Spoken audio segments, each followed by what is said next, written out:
Hello, welcome to the Pop-Off PC Mag's video game show. I'm Jordan Miner. Today we're talking about the 20th anniversary of the Xbox, which of course is also the 20th anniversary of Halo. And joining me here to talk about that is certified Halo man, Matt Buzzy. Hello. And a special guest from GamerTag Radio and now G4, Danny Peña. Hey, how you doing, everyone? Danny, welcome back. Last time we had you on here to talk about when Microsoft bought Bethesda. Yes. A real show of strength. So how far they've come since the Xbox first came out. Yeah, not only that, I did mention that Starfield was going to be exclusive, and look, I mentioned it on your show. It's true. So get some more predictions on here, see what else comes true. So the Xbox it's so weird now that that was the last new kind of console to sort of slip in and be like an established thing. It's been 20 years since that.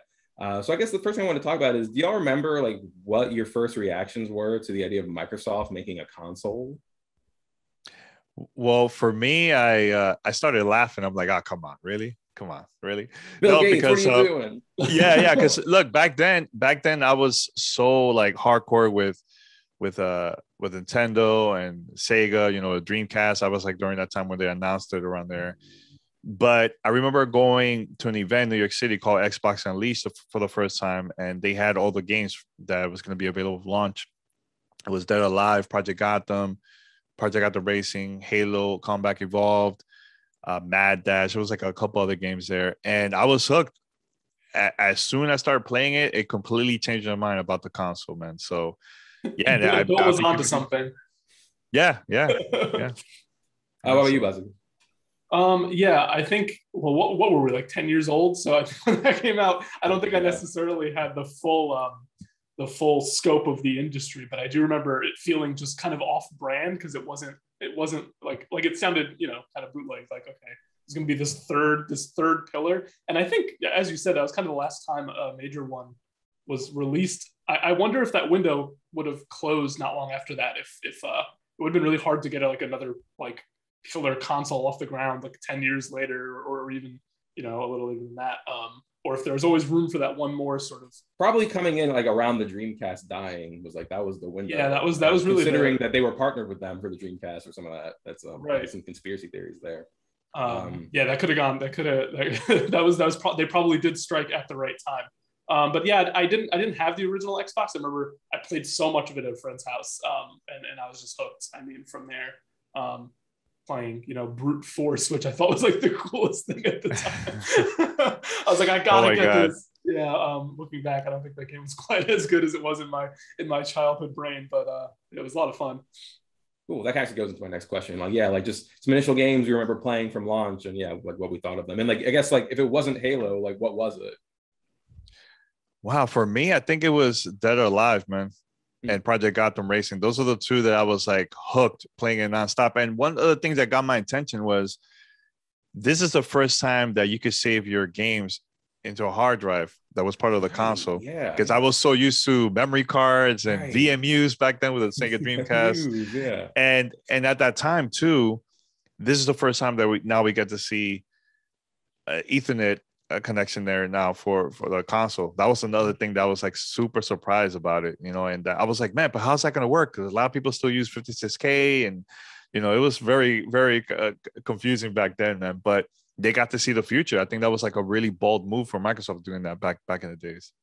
Yeah, I think the first game I played I didn't own it, but I think the first game it was Halo 2 at a friend's house, and Halo 2, Xbox Live, just all the internet innovations they brought. I think it's definitely one of the most lasting impacts of the Xbox for sure. I think the first Halo probably blew my mind a little bit as far as the campaign stuff. And then we played so much Halo 2. Just the online, in the basement, multiplayer split screen, that was just the thing to look forward to on weekends, Friday evenings after school and everything. That was just the prime Xbox experience, I think, in my memory. Sure, Master Chief's very cool guy. Yeah, I do want to mention that at that time too, was the first time that I played the controller, and it was very thick. So I was the Duke, but it had the Duke had the best analog sticks though, man, and it was perfect for games like Halo. But I remember too when when Halo Combat Evolved came out, we figure out a way. This is like the early days of Xbox, like not even Xbox Live existed during this time, but we figure out a way how to play Combat Evolved online. There was like a hack online where you download the app, connect your console to the computer, and you could play multiplayer, and they will think that it's like a LAN party locally, but it was all online. So we figured that out. We were playing Halo Combat Evolved like that for a while until then it was officially announced like Xbox Live and everything. Yeah, like, the demand was there for online Halo. Oh yeah, definitely. I think I still have my disc of like the original Xbox Live beta from during that time. It was like NFL Fever, and there was like a MotoGP. There was like a couple other games that we were playing during the summer before it launched. I think that's the same way they. I think that's the same way they made the Combat Evolved PC version work. It's the same hack. That's what it felt like with that port. Yeah, I'm trying to remember the name of the app, but yeah, it was pretty cool. I mean, we were all get together through like the message boards back then because there was no social media, so we'll get together like, all right, who's gonna be online? All right, and everybody will download the app and we all play like that, man. So it was cool. Oh, yeah, just the idea of the internet also being like more than 20 years being old. New. Yeah. Mm-hmm. So Danny, I wanted to ask you were at the Xbox launch at the time. Mm-hmm. What was that experience like? Well, that was, for those who don't know, this was 2 months right after 9/11. So New York City was still, recovering from what happened during that time. And Microsoft, actually, I talked to Robbie Bach. He was actually there in 9/11 in New York City because they were planning to do like a media tour, talk to all the media locally or in New York City, and then it happened. And so they were nervous about having a launch event in the Times Square. It was not 100% sure. So then once it happened, they had to get permission from the city of New York to have the event at Toys R Us. During that time in Times Square, Toys R Us was still like under construction. It wasn't 100% open yet. And yeah, that was the first event that they had there at the store was the launch for Xbox. So I was there. I got invited from Microsoft because I got the console early from them. So they wanted me to talk to the media as a fan of games. They wanted me to talk to them about it. And then, yeah, I also got to play, video games with Bill Gates during that time too. We're playing Fusion Frenzy. That was a lot of fun. And yeah, it was really cool. And then we went across the street and they had the WWF during that time. That was called. They had a restaurant. The World Wildlife Foundation. Yeah. So they had a restaurant across the street, and The Rock was hosting the event. So The Rock always been involved since day one. Even when they announced the console for the first time at CES, he was there too. So that was awesome. Yeah. So I got to hang out with the original team and everything. So yeah. An OG, The Rock. Yeah. Yes, really OG. Old school.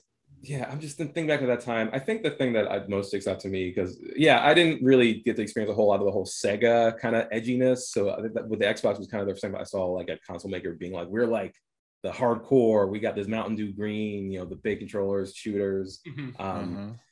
But kind of moving forward now, just Halo. Is there a launch title that is like single-handedly as responsible for a console like existing more than Halo?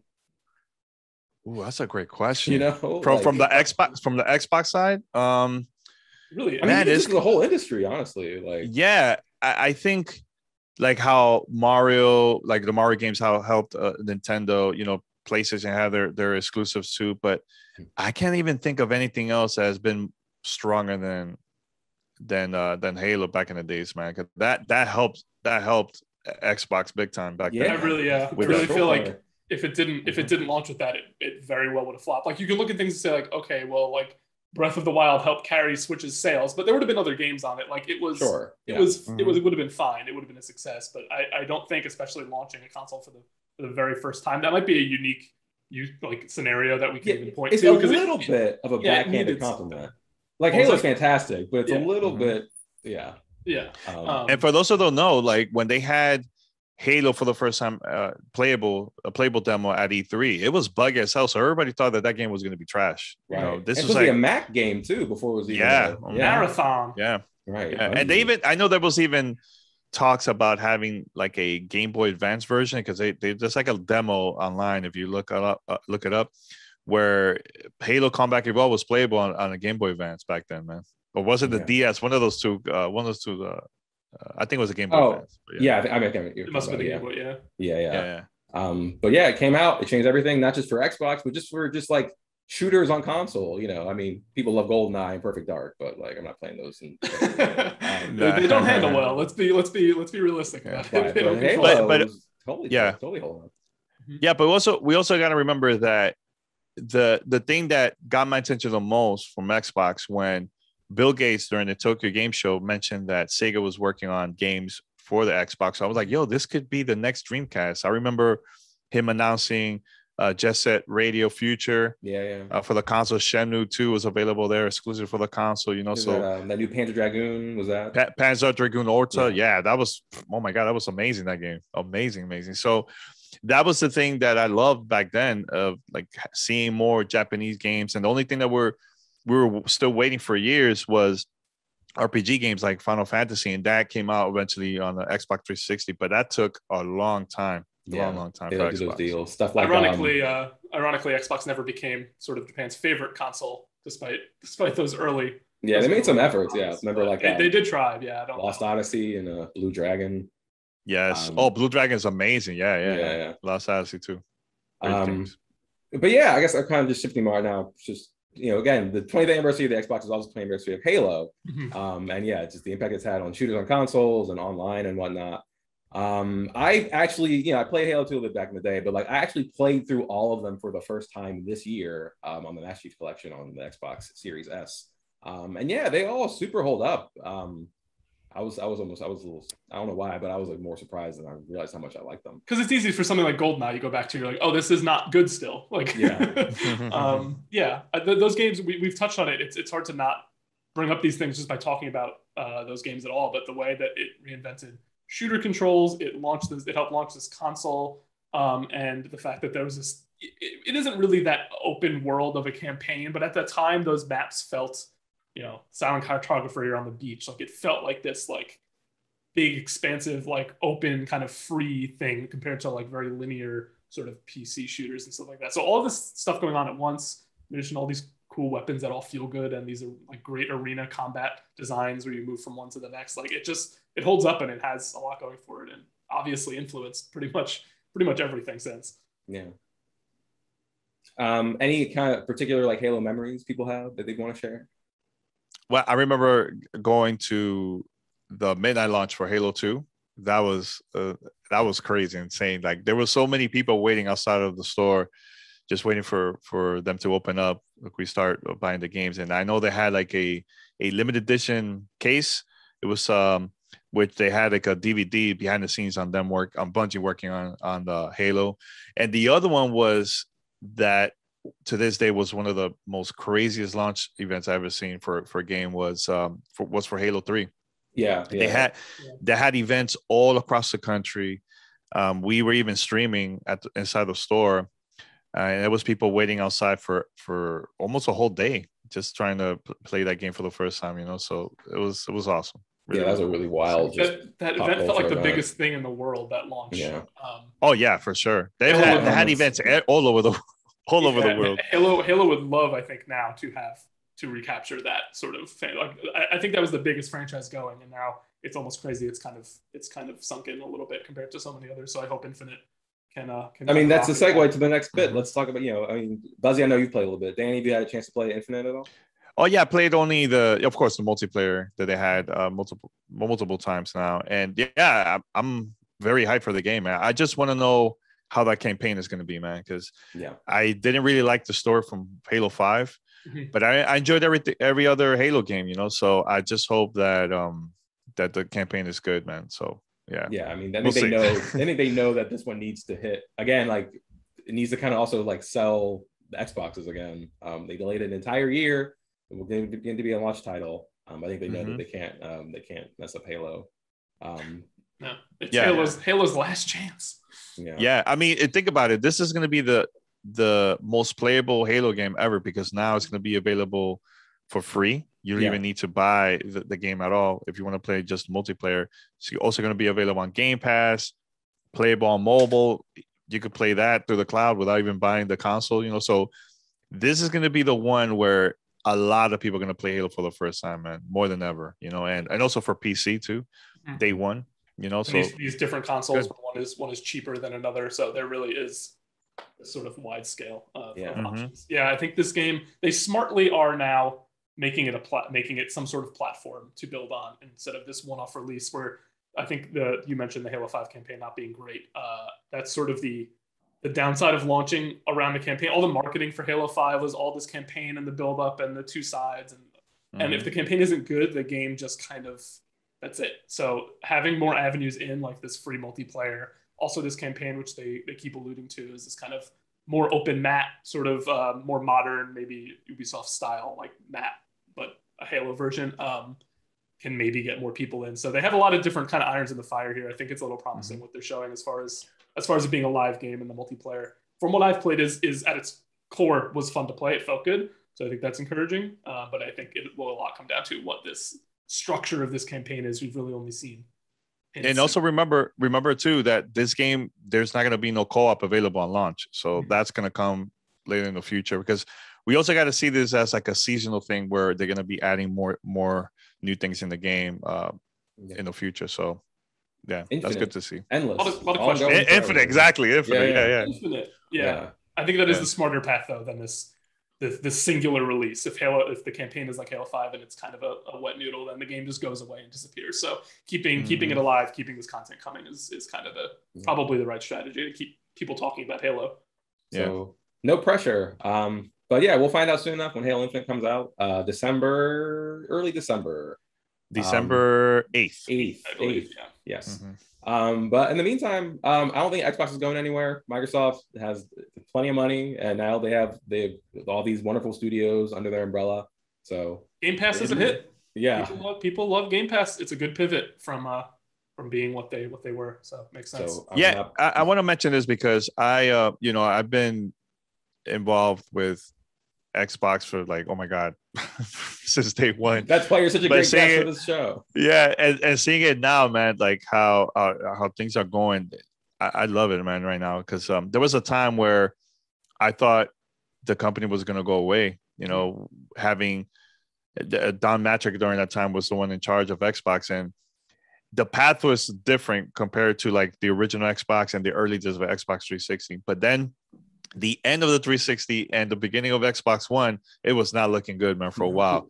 But Phil Spencer took over, and they also started hiring other people to be part of the team, and it completely changed everything, man. You know, cloud gaming to me is definitely the future, and I mentioned this multiple times. Like, this is the perfect thing for those that can't afford to buy a brand new console, but they have an Android device or a Chromebook. You know, now they could play the same games that I'm playing on my console. We could even play together, man. You know what I'm saying? So that's the exciting part of that I'm seeing about of Xbox. And also Game Pass has been, oh my god, it's been amazing, man. Yeah. You know, so many games, day one titles, right? Like Forza right now came out, Forza Horizon 5. You can play that now on Game Pass. I'm gonna play it today. There's so many things that you maybe wouldn't buy but are there, and it just keeps you subscribing, and it keeps you coming back. And I think summing up all of what you just said is just playing to Microsoft's strengths better instead of just being Sony with a different brand, with a different console. It's leveraging all the things Microsoft's good at, this cloud stuff, the big platform, sort of this service that they offer. So it's a good and the consideration between like the streaming and Game Pass and like these lower price entry points, like just different like considerations of people, different like economic statuses, I think is really good. Something that people in this industry don't always consider. It can be a very expensive hobby sometimes. So give people other pathways to that. I think it's very good. Xbox has brought a lot into this industry. Hopefully they will continue to do so. We'll keep talking about it, keep covering it. Danny, people can check you out on GamerTag Radio and the new G4. Yes. So GamerTag Radio, find us on any podcast app. Just make sure to subscribe and follow. And we post 2 episodes every week.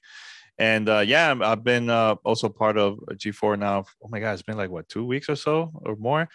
So I'm working with the team over there at X-Play, man. So I'm very excited. I've been working on a couple of projects with them, and I can't wait. And next week is the launch, man, the 16th. So make sure to check it out. Congrats on that. Yeah. Good luck. Very, very excited about it, man. Very excited. Nice. And then Buzzy, we're just here.